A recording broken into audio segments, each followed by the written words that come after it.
বাইরে বৃষ্টি একভাবে লাগিয়েই আছে। এই বৃষ্টির দিনে যদি এর আমি একটু আলুর তরকারি দিই, পুরি বা লুচি বা রুটি তুমি যদি না খাও, তাহলে তুমি কিসের বাঙালি হইলে? হ্যাঁ, কোনো বাঙালি হতে পারলে বলো? এ দেখো দেখো দিন এরাম ফুলকো ফুলকো এই পুরীর সাথে, আমরা গ্রামের ভাষায় কিন্তু পুরি বলি, পুরীর সাথে যদি তুমি ওরকম একটা আলুর তরকারি খাও, আলুর দমই বলে আর যাই বলে, এত স্বাদ লাগে ওরে বাবা বাবা, সেই স্বাদ লাগে। এখন এ দেখো আমি আলুটা কাটি নিছি, খোসাটা আগে ছাড়িয়ে নিলাম, আলুটা একটু বড় সাইজ করে কেটে নেবো। কাটি ভালো করে ধুয়ে নিছি আলু আর গাজর। এখন তেলের ভিতরে এটা আমি মিনিট কয়েক ভাইজি নেবো। এই আলু আর এই গাজরটা কিভাবে কাটিছি একটু দেখি বুঝি না, হ্যাঁ একটু মোটা মোটা করেই কাটতে হবে, তাহলে খাতে বেশি স্বাদ লাগে। তারপরে এর মধ্যে একটু শুকনো লবণ দিয়ে দিচ্ছি, আর এখন দিয়ে দিচ্ছি একটু হলুদের গুঁড়ো। এইগুলো দেওয়ার পরে খুব ভালো করে একটু নাড়ি চাড়ি মিনিট কয়েক আমি ভেজে নেবো। খুব বেশি ভাজা লাগবে না, অল্প একটু ভাজলেই হবে, আবার একেবারে কমও না, মানে অল্প হালকা হালকা সিদ্ধ হবে আর কি, খুবই কম। তারপরে এখন দেখো আমি ভালো করে হচ্ছে নাড়ি চাড়ি, এটি কিন্তু নাড়াচাড়া বন্ধ করবে না, তাহলে এক পাশ হবে এক পাশ হবে না। এই ভাইজি নেওয়াটাও খুব জরুরি, ভাইজিটা ভালো করে নিতে পারলেই ভালো রকম মনে করো যে রান্নাটা ভালো হবে।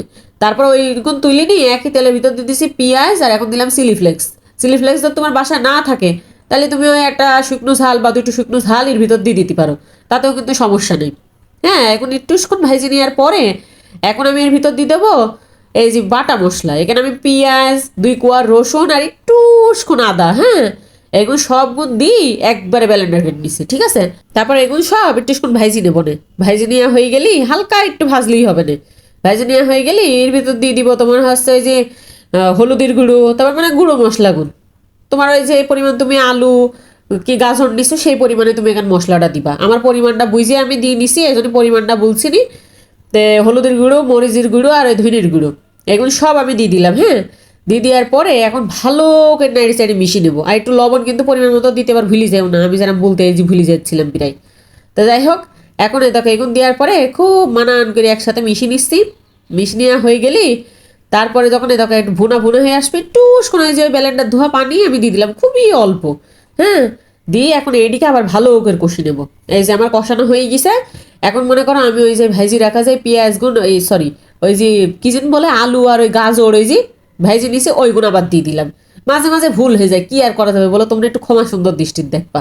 হ্যাঁ, তো তারপরে এখনো দেখো ওইগুণ ভালো করে কষি নেওয়ার পরে ওই 1 কাপ মতন পানি দিছে, 1 কাপের একটু কমই হবে না। হ্যাঁ, দিয়ে এ দেখো কয়েকটা কাঁচামরিচ দিয়ে আমি একটু ঢাকি দিছি, ওইদিক হতে থাক, আর আমি দেখো এদিকে ফুলকো ফুলকো একেবারে পুরি গুণ ভাজি দিছি।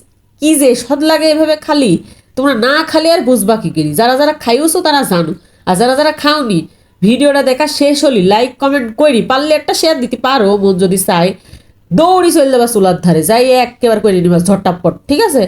এখন এই যে আমি পুরিগুলো সব এদিক ভাইজি নিছি, আর এখন দেখো এদিকে এসে দেখছি এটাও আমার হয়ে গেছে। পুরা তরকারিটা মানান একটু মাখো মাখো ভাব চলে এসে আমি ধনির পাতা একটু দিয়ে দিলাম সরি, দিয়ে এখন একটু ধনির পাতাটা ভালো করে মিশিয়ে নেবো, হাসতে নামিয়ে নেবো। নামিয়ে নেওয়ার পরে কিন্তু আবার একটু আঠা আঠা মতো হয়ে যাবে না, হ্যাঁ একটু শুনে এমন থাকতে থাকতে নামিয়ে নিবা। তার মানে এই যে রেডি, এদিকে পুরিও রেডি আর ওইদিকে তরকারিও রেডি। এখন তোমাকে একটু শুনে এটি দেখি দিই, আমি মনে করো খাতে মিশে যাবো। এত স্বাদ লাগে না খালি বুঝবা কি করি, অবশ্যই পানি খাবা, এই বৃষ্টির মধ্যে পানি খাবা, খুব স্বাদ লাগে। সবাই ভালো থাকবা, সবাইকে ভালো রাখবা, আমার ভিডিওটা শেয়ার করে দিবা। আল্লাহ হাফেজ।